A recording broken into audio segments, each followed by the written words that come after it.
নবদ্বীপে তৃণমূলের প্রচারে ফেস্টুন ব্যানার ছেড়ার ঘটনায় তীব্র চাঞ্চল্য এলাকায়। নবদ্বীপে তৃণমূলের প্রচারে ফেস্টুন ব্যানার ছেড়ার ঘটনায় তীব্র চাঞ্চল্য এলাকায়। তীব্র দাবদাহকেও নবদ্বীপের রাজনৈতিক উত্তাপ ছাপিয়ে উঠতে শুরু করেছে। নবদ্বীপে তৃণমূল প্রার্থীর প্রচারে ব্যানার ছিঁড়ে ফেলার অভিযোগ উঠল দুষ্কৃতীদের বিরুদ্ধে। ঘটনায় তীব্র চাঞ্চল্য এলাকায়।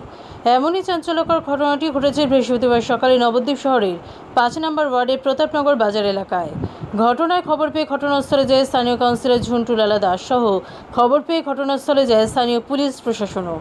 তৃণমূল কাউন্সিলর ঝন্টুলাল দাস জানান, গতকাল এখানে একটি রাম পুজোর অনুষ্ঠান হয়, সেখানে রাতে সাংসদও এসেছিলেন, আর আজ সকালে কর্মীরা আমাকে খবর দেয় এই ব্যানারটি রাতের অন্ধকারে কেউ বা কারা ছিঁড়ে দিয়েছে।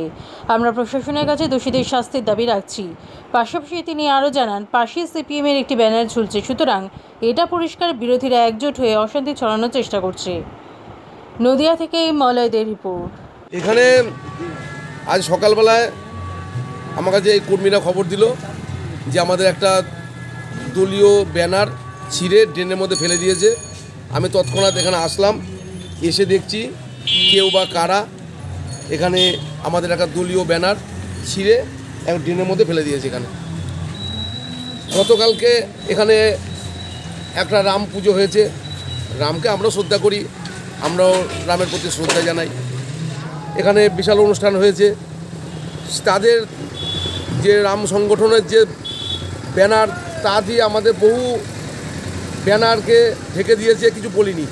জানি যে রাম পুজোর স্বার্থে বা পুজোর স্বার্থে এটা করছে, ধর্মীয় ব্যাপার, আমরা কিছু বলিনি। কিন্তু মানে কারা করেছে এটা? আমার অশুভ কোনো শক্তি, বিরোধী কোনো দল এটা করেছে, এই ব্যাপারে নিশ্চিত। পাশেই আরেকটা অন্য রাজনৈতিক দলের ব্যানার এখনও রয়েছে। হ্যাঁ, অথচ তাহলে এটাই আপনারা ভাবুন, পাশে একটা অন্য দলের ব্যানার রয়েছে, অথচ আমাদের তৃণমূল কংগ্রেসের ব্যানারটাই কেন ছিল? তার মানে এটা বিরাট একটা অভিসন্ধি। বিরোধীরা বুঝতে পেরেছে যে মুকুটমণি অধিকারীর জয়টা কালে সময়ের অপেক্ষা, বিপুল ভোটে জিততে চলেছে। তাদের যেভাবেই হোক মানে একটা মনোবলটাকে নষ্ট করার জন্য তারা আমাদের দলীয় ব্যানার, আমাদের দলীয় পতাকা এগুলোকে ছিঁড়ে তারা নষ্ট করতে চাইছে। কি চাইছেন এখন?